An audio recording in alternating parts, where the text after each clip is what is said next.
Billiard. I got so much motherfucking design on right now. Break it down, bring it back, make it clap. I got 3 old thoughts, new block, where that thing. Bitches on my line, and you know they come straight. Hold up, what it not, 45, scope it cash like whoa. High fucking with these hoes up. Assalamualaikum warahmatullahi wabarakatuh. Nama saya Fasulastri dengan NIM 206681019 dengan dosen pengampu Bapak Hendrianto MA. Baiklah, di sini saya akan menjelaskan materi tentang Baitul Mal wa Tamwil. Baiklah, di sini saya akan menjelaskan pengertian dari Baitul Mal wa Tamwil. Nah, Baitul Mal wa Tamwil ini ialah lembaga keuangan mikro yang dioperasikan dengan prinsip bagi hasil, menumbuh kembangkan bisnis usaha mikro dan kecil dalam rangka mengangkat martabat dan serta membela kepentingan kaum fakir miskin. Nah, secara etimologi, Baitul Mal berarti rumah harta, sedangkan Baitul Tamwil adalah rumah pengembangan harta. Nah, untuk Baitul Mal atau rumah harta ini yang menerima titipan dana zakat, infak, dan sedekah, serta mengoptimalkan distribusinya sesuai dengan peraturan dan amanahnya. Nah, untuk Baitul Tamwil atau rumah pengembangan harta, ini yang melakukan kegiatan pengembangan usaha-usaha produktif dan investasi dalam meningkatkan kualitas ekonomi pengusaha mikro dan kecil dengan mendorong kegiatan menabung dan menunjang pembiayaan kegiatan ekonomi. Jadi, BMT adalah Balai Usaha Mandiri Terpadu yang isinya berintikan Bai Mal wa Tamwil dengan kegiatan mengembangkan usaha-usaha produktif dan investasi dalam meningkatkan kualitas kegiatan ekonomi pengusaha bawah dan kecil, antara lain mendorong kegiatan menabung dan menunjang pembiayaan kegiatan.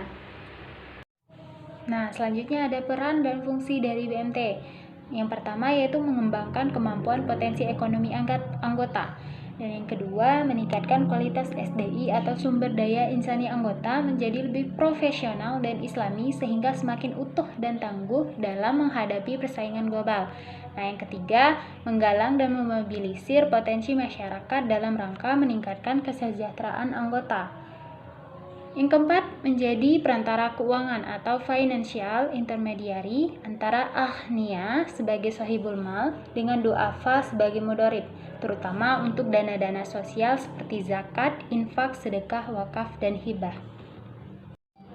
Nah, untuk materi selanjutnya itu bagaimana sih prosedur pendirian BMT? Yang pertama, pemprakarsa dan pendamping menyiapkan diri untuk menjadi motivator pendirian BMT. Pemprakarsa dan pendamping ini terlebih dahulu membaca buku dengan sebaik-baiknya sehingga diharapkan lebih teliti dan lebih memahami isi dan falsafah, yaitu visi, misi, tujuan, usaha, dan lain-lain yang berada di BMT.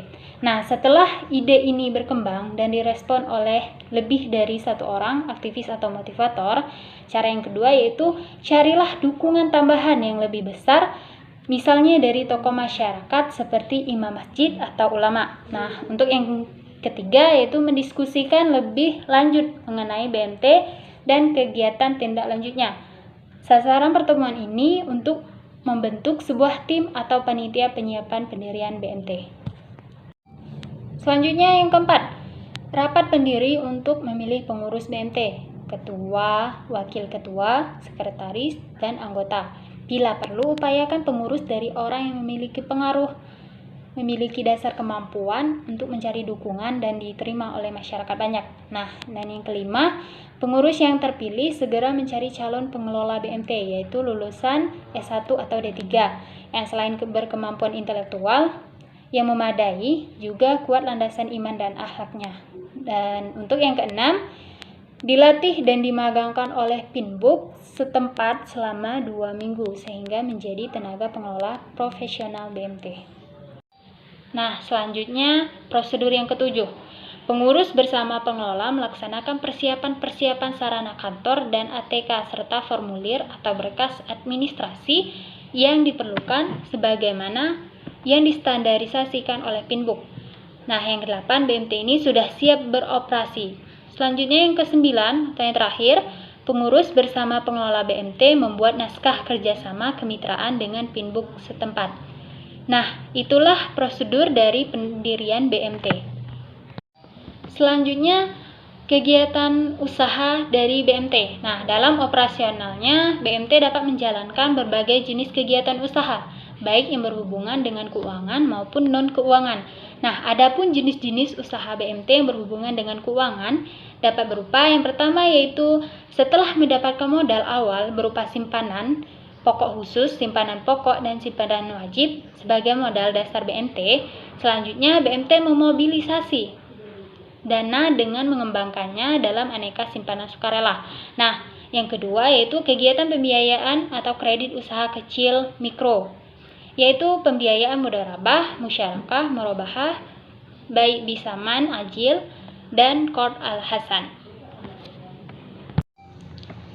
Baiklah, selanjutnya materi yang terakhir, kebijakan pengembangan dari BMT. Nah, yang pertama, lembaga keuangan syariah dijalankan dengan prinsip keadilan, wajar, dan rasional, di mana keuntungan yang diberikan kepada nasabah penyimpan adalah benar berasal dari keuntungan penggunaan dana oleh para pengusaha lembaga keuangan syariah.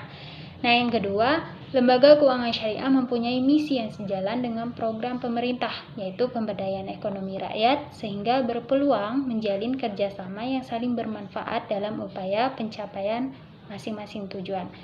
Baiklah teman-teman, itu saja penjelasan materi dari saya tentang Baitul Mal wa Tamwil. Lebih dan kurangnya mohon maaf. Wassalamualaikum warahmatullahi wabarakatuh.